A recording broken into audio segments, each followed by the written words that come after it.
दोस्तों नमस्कार। मैं राज कपूर, आप देख रहे हैं खबर दस्तक। जैसे कि कल उत्तर प्रदेश के भारतीय जनता पार्टी के नए अध्यक्ष के लिए नामांकन हुआ था और आज उन्हें उत्तर प्रदेश का बीजेपी का प्रदेश अध्यक्ष घोषित कर दिया गया। वो खबर तब तक लोगों में फैलती, उससे पहले भारतीय जनता पार्टी के राष्ट्रीय अध्यक्ष, कार्यकारी राष्ट्रीय अध्यक्ष के तौर पर बिहार के नितिन नवीन के नाम का पत्र सामने आ गया।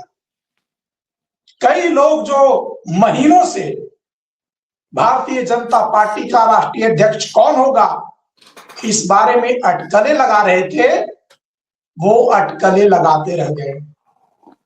तमाम बड़े नाम पीछे छूट गए और भारतीय जनता पार्टी, या यूं कहें कि मोदी और शाह की भारतीय जनता पार्टी जो करती है उसकी खबर बाहर किसको होने तक नहीं देती। एक बार फिर से इस बात की पुष्टि हो गई। नितिन नवीन, जिनको अभी कार्यकारी राष्ट्रीय अध्यक्ष बनाया गया है, क्या यही जेपी नड्डा के उत्तराधिकारी होंगे? और अगर जेपी नड्डा के उत्तराधिकारी होंगे तो क्या वे भी जेपी नड्डा की तरह मोदी और शाह के इशारे पर पार्टी को चलाएंगे? इन तमाम मुद्दों पर बातचीत करने के लिए हमारे साथ मौजूद हैं आलोक पाठक सर। सबसे पहला सवाल तो यही है, एकदम छोटा सा सवाल है कि जैसे कि तमाम बड़े पत्रकार दावा कर रहे थे, उनके सोर्सेस बता रहे थे कि ये पार्टी अध्यक्ष होंगे, वो पार्टी अध्यक्ष होंगे, उनके सारे सोर्सेस फेल हो गए। क्या आपको भी अंदाजा था कि नितिन नवीन पार्टी के राष्ट्रीय कार्यकारी अध्यक्ष बनेंगे? देखिए राज कपूर जी, आप तो बिहार के रहने वाले हैं और आप शायद नितिन नवीन को जानते होंगे क्योंकि 5 बार के विधायक हैं और आप चूंकि 10 सालों से पत्रकारिता कर रहे हैं तो स्वाभाविक से आप जानते होंगे, क्योंकि पिछले चुनाव में उन्होंने करीबन 84,000 वोटों से सीट जीती थी बीकापुर की। 2020 की बात कर रहा हूँ। तो मैंने तो पहली बार नाम सुना। मैं आज के पहले जब ये ट्वीट आया नितिन नवीन भारतीय जनता पार्टी के नए कार्यकारी अध्यक्ष बनेंगे तो मैं चौंक गया। कई लोगों ने तुरंत वीडियो कर लिए, लेकिन मैं थोड़ा रुका। मैंने कहा रुकना, थोड़ा जानकारी इकट्ठा करते हैं इनके बारे में। तो पता चला इनके पिताजी भारतीय जनता पार्टी के संस्थापक सदस्य थे। अच्छा, आजकल क्या होता है राजनीति में, क्या कि जब भी किसी आदमी को कोई पद देखा जाता है तो सबसे पहले जाति की चर्चा होती है, जो किस जाति का है। तो ये एक ऐसी जाति को रिप्रेजेंट करते हैं जिसकी आबादी भारत में हमको नहीं लगता कि 1.5 या 2% से ज्यादा है। लेकिन ये जो बिरादरी कायस्थ बताए जा रहे हैं, कायस्थ बिरादरी के लोग काफी पढ़े लिखे होते हैं। मैं इन्हीं सब पे चर्चा कर रहा था तो मैंने भारतीय जनता पार्टी के कुछ विद्वान लोगों को फोन मिलाया तो उन्होंने कहा कि आलोक भैया जरा ये बताइए कि चुनाव अगला कहाँ है। हमने कहा बंगाल में। क्या पिछली बार भाजपा को कहाँ प्रॉब्लम आई थी? कि क्या भाजपा को प्रॉब्लम ये आई थी कि जो बंगाल का जो सवर्ण है, जिसको कहते हैं ना कि एक बंगाल का जो, बंगाल में हिंदुओं की जो क्रीम बिरादरी इसको कहते हैं, मैं शब्द अभी नहीं याद आ पर उन्होंने एक सब स्पेशल शब्द इस्तेमाल किया था कि लिबरल बंगाली समाज जो है, सवर्ण जिनको आप कह सकते हैं, पढ़े लिखे लोग, ज्यादा पढ़े लिखे हैं और कल्चरली रिच हैं। तो उस बिरादरी में जो अपर कास्ट है बंगाल का, क्या कहते हैं, भौलो मानुस क्या बोलते, मैं वो बंगाली का शब्द, आप चूंकि बंगाल के बगल के रहने वाले हैं, तो लिबरल जनता के बीच में भारतीय जनता पार्टी की पकड़ कम थी। और उन्होंने बोला कि आप बंगाल में कायस्थों की बड़ी आबादी है। और फिर उन्होंने नाम बताए कि ज्योति बसु जी, जो सबसे ज्यादा समय तक बंगाल में मुख्यमंत्री रहे, कायस्थ थे। सुभाष चंद्र बोस, विवेकानंद, ये सारे लोग कायस्थ समाज से आते हैं। तो मैंने थोड़ा सा राज कपूर जी थोड़ा बंगाल के आंकड़ों को टटोला तो पता चला कि बंगाल में 70% हिंदू हैं, 25% के मुसलमान, 5% अन्य धर्म के लोग हैं। और आबादी बंगाल की लगभग 10 करोड़ के आसपास है। 7 करोड़ उसमें हिंदू है। लेकिन मजेदार बात यह है कि 7 करोड़ में जो सवर्ण या अपर क्लास जो कहते हैं, ये जनरल कैटेगरी जिसको हम लोग हिंदी में बोलते हैं, उसकी आबादी लगभग 10 से 15% है, 1 करोड़ के आसपास है। और उसमें बंगाली कायस्थ जो है, बंगाल में जनरल कैटेगरी की हिंदुओं में 3 मेन बिरादरी, एक तो ब्राह्मण है जिसमें ममता बनर्जी हैं, चटर्जी लोग आते हैं, दूसरा कायस्थ और तीसरा वैद्य। तो कायस्थ बिरादरी की जो आंकड़े हैं वो कह रहे हैं कि 30 से 40 लाख आबादी कायस्थों की है, तो एक बड़ा नंबर है। परसेंटेज के हिसाब से देखें तो इनकी आबादी बंगाल में 3 से 4% है। और हिंदुओं में देखें, अगर 7 करोड़ के आसपास अगर हम हिंदू मानते हैं, 5% से ज्यादा आबादी है कायस्थों की। तो उनका कहना था कि देखिए ये मोदी और शाह हर चीज को एक पॉलिटिकल फायदा और पॉलिटिकल मैसेज देने के लिए हर काम करते हैं। और इनके लिए क्या है कि भाई अब बंगाल में जैसे नॉर्थ ईस्ट में त्रिपुरा में इन्होंने सरकार बना ली, आसाम में 2 बार सरकार बना चुके हैं, त्रिपुरा में बना चुके हैं। बंगाली एक ऐसा राज्य है जहां पर ये 38-40% वोट तो पा रहे, लेकिन सत्ता में नहीं आ पा रहे। उसका कारण यह था कि जो बंगाल का लिबरल हिंदू है, बंगाली हिंदू, उसमें इनकी पकड़ कमजोर थी। इसलिए उन्होंने नितिन नवीन को बनाया है प्रेसिडेंट। अब ये देखिए, ये फिर मैंने उनकी बात को समझा, ये भी एक एंगल हो सकता है। दूसरा ये है कि नितिन नवीन की उम्र जो है मुश्किल से 45 साल है, 1980 में पैदा हुए हैं और 1980 में भाजपा बनी है। और बताया जा रहा है कि नितिन नवीन के पिताजी जो है, जरा उनका नाम सर्च कर लीजिए क्योंकि मुझे उनका पूरा नाम नहीं याद आ रहा, लेकिन वो भाजपा के संस्थापक सदस्य थे। और जब लालू का एरा था बिहार में, तो भी उन्होंने शहरी क्षेत्रों में भाजपा का परचम फैला दिया था। मतलब भाजपा के पास एक वोट बैंक था 10 से 15% का। तो ये जो आज एक डेवलपमेंट हुआ, और मजेदार बात यह है राज कपूर जी की, हम लोग तो हंसते हंसते लोटपोट हो जाते थे। ऐसा नहीं, कुछ खबरें हमने भी चलाई है, क्योंकि देखिए सच ये होता है कि जब तमाम खबरें चलती है तो कोई कह रहा था किसी दिन पहले कि जिस दिन आपने यूपी का सही जिक्र किया कि यूपी में जिस दिन पंकज चौधरी का नाम अनाउंस हुआ, लेकिन अंतर देखिए, यूपी में तो पंकज चौधरी का नाम नॉमिनेशन के एक दिन पहले से ही हो गया था और हमने आपने भी सुबह के समय वीडियो कर दिया और कल उन्होंने नॉमिनेशन किया, लेकिन यहां तो पता ही नहीं चला। ये तो बिल्कुल मतलब एक सरप्राइज था। बिहार में चुनाव हो चुके हैं, अब बिहार में राष्ट्रीय अध्यक्ष बिहार से भारतीय जनता पार्टी का, मुझे लगता है कि बिहार से पहली बार भारतीय जनता पार्टी का कोई राष्ट्रीय अध्यक्ष आया है। अटल जी माने जाते थे उत्तर प्रदेश के, आडवाणी जी, उसके बाद मुरली मनोहर जोशी, उसके अलावा जो भी लोग थे वो सब बिहार के बाहर, सब बिहार के बाहर के थे।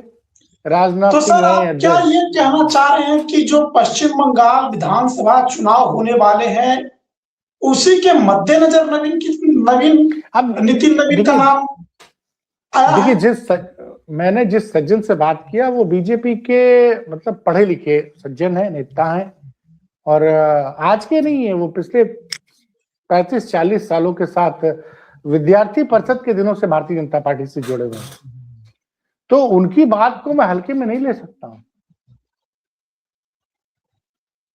देखिए, एक चीज ये भी है कि चाहे यूपी हो चाहे बिहार, कायस्थों की आबादी बिहार में तो 0.6% है और यूपी में भी 1-1.5% है।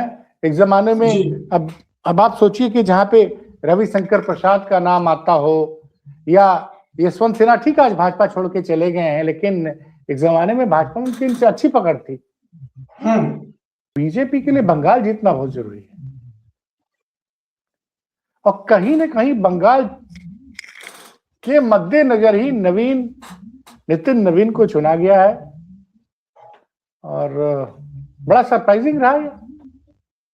कुछ लोग कह रहे हैं कि अब नई पीढ़ी को बीजेपी अब लाना चाहती है,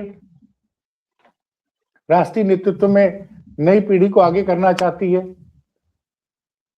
तो ये एक सरप्राइजिंग नाम था और हमको उनकी बात में दम लगा कि बंगाल में चूंकि बड़ी संख्या में बंगाली कायस्थ हैं, उनको प्रभावित करने के लिए, और ये लोग पढ़े लिखे इंटेलेक्चुअल्स हैं, अभी तक भाजपा के प्रति जानते हैं, चाहे वो कम्युनिस्ट इतने दिन तक कम्युनिस्टों की सरकार थी तो उसमें भी ये सारे लोग जो है, जितने भी ज्यादातर लोग कास्ट बिरादरी बहुत पढ़ी लिखी होती है। तो आप मानते हैं ना राज कपूर जी?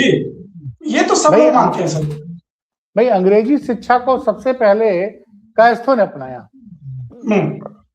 और इसका उनको एडवांटेज मिला। तो अब इंटेलेक्चुअल क्लास जो अभी तक भाजपा के साथ नहीं जुड़ा है था बंगाल में, उनको जोड़ने की कोशिश है शायद।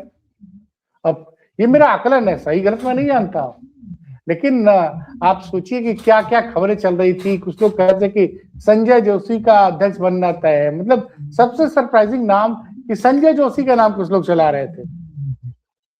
कुछ लोग शिवराज सिंह चौहान के बारे में बोले कि शिवराज सिंह चौहान की सिक्योरिटी बढ़ा दी गई है और शिवराज सिंह चौहान भाजपा के नए अध्यक्ष बनेंगे। कोई भूपेंद्र चौधरी का नाम बता रहा था, कोई विनोद तावड़े की चर्चा कर रहा था। यूपी से ही चर्चा हो रही थी केशव मौर्य की, कि केशव मौर्य को राष्ट्रीय अध्यक्ष बना जाएगा। कुछ लोग मतलब तमाम तरह के नाम आ रहे थे। हर रोज सीधा सीधे ये कह दीजिए कि नितिन नवीन को छोड़ के बाकी सबका नाम ले रहे थे। नहीं, नितिन नवीन को खुदा नहीं पता होगा कि वो राष्ट्रीय अध्यक्ष बनने जा रहे हैं। वो मैंने कहा ना कि बिल्कुल ये भजन लाल शर्मा टाइप का हो गया कि पहली बार के विधायक भजन लाल शर्मा बैठे हुए अंतिम रो में, राजस्थान में बैठक हो रही है विधायक दल का नेता चुनने के लिए, और नाम अनाउंस हो जाता है कि भजन लाल शर्मा को। तो ये बड़ा है। अब देखिए, इससे बड़ा चौंकाने वाली जानकारी है। कुछ लोग का कहना है कि अब तमाम राज्यों के मुख्यमंत्री भी बदले जा सकते हैं। अच्छा, सबसे महत्वपूर्ण राज्य जो है जहां पे अगले साल भर में चुनाव है, उसमें एक तो उत्तर प्रदेश और उत्तराखंड है। तो ये अब क्या होगा क्या नहीं होगा ये तो वक्त बताएगा, लेकिन फिर से एक बार मोदी और शाह ने चौंका दिया। अच्छा, एक चीज बताइए सर कि आप जैसा कि बता रहे हैं कि पश्चिम बंगाल विधानसभा चुनाव के मद्देनजर मान लीजिए कि नितिन नवीन को बीजेपी का कार्यकारी राष्ट्रीय अध्यक्ष बनाया गया है, इस बात में दम भी नजर आता है। लेकिन नितिन नवीन के राष्ट्रीय कार्यकारी अध्यक्ष बनने के बाद, या मान के चले कि अगर कुछ दिनों में उन्हें राष्ट्रीय अध्यक्ष बना दिया जाए, तो उत्तर प्रदेश की राजनीति पर क्या असर हो सकता है? देखिए, उत्तर प्रदेश में अभी उनके लिए बंगाल का चुनाव है। BJP one step at A time में विश्वास रखती है। यूपी में उनको जो करना होगा उन्होंने डिसाइड कर लिया होगा। योगी रहेंगे या जाएंगे उसका फैसला अब अगले एक महीने के अंदर हो जाएगा, क्योंकि वहां पे उन्होंने यूपी में क्या किया। अच्छा, कुछ पत्रकार मित्रों को मैं सुन रहा था कि वो ये कह रहे थे कि भाई भारतीय जनता पार्टी में अगर शिवराज सिंह चौहान को अध्यक्ष बनाते तो दूसरा गुट नाराज हो जाता। कुछ लोग वसुंधरा राजे का जिक्र कर रहे थे कि इस बार किसी महिला को अध्यक्ष बनाया जाएगा। तो और चर्चा कई नामों की हो रही थी, संजय जोशी की भी चेहरे थे, केशव मौर्य की चर्चा हो रही थी। तो इससे गुटबाजी पड़ने की संभावना थी, इसलिए एकदम नया चेहरा लाके फिट कर दिया। और बिल्कुल सही कह रहे हैं आपकी कि भाई ये तो बिल्कुल कहने को राष्ट्रीय अध्यक्ष होंगे, लेकिन सब कुछ सारे फैसले मुझे लगता है अमित शाह और मोदी जी लेंगे, क्योंकि जेपी नड्डा कहने को पिछले 3-4 सालों से राष्ट्रीय अध्यक्ष थे, मतलब 6 सालों से। अमित शाह जब गृह मंत्री बने उसके बाद भारतीय जनता पार्टी के अध्यक्ष पद का उन्होंने पद छोड़ दिया था। तो अब देखने वाली बात है कि इसमें क्या होता है क्या नहीं होता, एक नया चेहरा, एक नया एक्सपेरिमेंट। इससे कांग्रेस पे दबाव पड़ेगा, क्योंकि कांग्रेस में मल्लिकार्जुन खड़गे की उम्र बहुत ज्यादा है, और बीजेपी ये कह सकती है कि भाई हमने ओबीसी को प्रधानमंत्री बनाया हुआ, और ये भी कहना चाहते हो सकता है कि हम जाति विहीन समाज की स्थापना करना चाहते हैं, इसलिए भी हो सकता है। मतलब आप कह रहे हैं कि एक तीर से कई निशाने इस बार मोदी और शाह की जोड़ी ने साथ दिए हैं। हाँ, लेकिन जो हमारे मित्र है भाजपा वाले, जो उन्होंने बताया कि पिछली बार याद करिए 38-39% करीब भारतीय जनता पार्टी को वोट मिला था, और टीएमसी के पास 48% था, 10% वोटों का अंतर था जी। और खासकर शहरी क्षेत्रों में भारतीय जनता पार्टी को विधानसभा चुनाव में बड़ी सफलता नहीं मिली थी। तो ये क्या असर आता है क्या नहीं आता, ये देखने वाली बात होगी। चलिए सर, हम भी नजर बना के रखेंगे कि नितिन नवीन के राष्ट्रीय अध्यक्ष जो कार्यकारी भी बने हैं, उसके बाद भारतीय जनता पार्टी की राजनीति पर आगे क्या प्रभाव पड़ता है, और क्या जेपी नड्डा की तरह इन्हें भी आगे चल करके बीजेपी का राष्ट्रीय अध्यक्ष बना दिया जाता है, इस पर हमारी नजर रहेगी। जैसे ही कोई और खबर आए, हाँ बताइए। नहीं, देखिए, भारतीय जनता पार्टी में परंपरा ये है कि पहले कार्यकारी अध्यक्ष उस आदमी घोषित हो जाता है, बाद में उनको राष्ट्रीय अध्यक्ष बनाया जाता है। मतलब तो ये मान लिया जाए कि नितिन नवीन ही बीजेपी के राष्ट्रीय अध्यक्ष होंगे। बिल्कुल, ये मान लीजिए। अच्छा, नितिन नवीन 5 बार के विधायक भी है भाई, ये भी समझना पड़ेगा। हाँ। अच्छा, बाकी आप उनकी विधानसभा बीकापुर कहाँ पड़ती है मुझे नहीं पता, किस जिले की विधानसभा है? बांकीपुर कहाँ पड़ता है ये? बांकीपुर पटना के ही शहरी क्षेत्र के आसपास का जो क्षेत्र है वो बांकीपुर है। चलिए, ये चौका, अब ये कम से कम इस बात की चर्चा खत्म हो गई, बीजेपी का राष्ट्रीय अध्यक्ष कब बनेगा? बन गया भैया, देखते हैं। और जो सूत्र छोड़ रखे थे वो सूत्र किसी काम के नहीं रहे, एक बार फिर से ये बात तय हो गई। नहीं, मतलब कुछ लोग तो रोज संजय जोशी को राष्ट्रीय अध्यक्ष बना रहे थे। मजेदार बात ये है, और ये चर्चा हो रही थी कि आरएसएस नहीं मान रहा है। अब तो दोनों तक ये दोनों की खबर चला करके कि आरएसएस नहीं मान रहा, इधर बीजेपी के मोदी शाह नहीं मान रहे हैं, और इन दोनों के झगड़े की खबर चला करके बहुत लोगों ने बहुत दिन तक वीडियो बनाया। तो हमें लगता है लोगों का वीडियो बनाने का ये टॉपिक है खत्म हो गया। एक जानकारी और दे दूं, अभी वीडियो किया भी जाएगा। एक बड़ी चर्चा है कि पृथ्वीराज चौहान जो कांग्रेस के पूर्व मुख्यमंत्री रहे महाराष्ट्र के, उन्होंने दावा किया है कि 19 दिसंबर को, यानी आज से 6 दिन बाद प्रधानमंत्री मोदी इस्तीफा दे देंगे, और भारत का अगला प्रधानमंत्री कोई महाराष्ट्र का रहने वाला नेता होगा। तो ये भी एक बड़ी तेज खबर चल रही है, उस पर भी हम लोग कभी चर्चा करेंगे। फिलहाल हम लोग को इजाजत दीजिए, बहुत बहुत नमस्कार।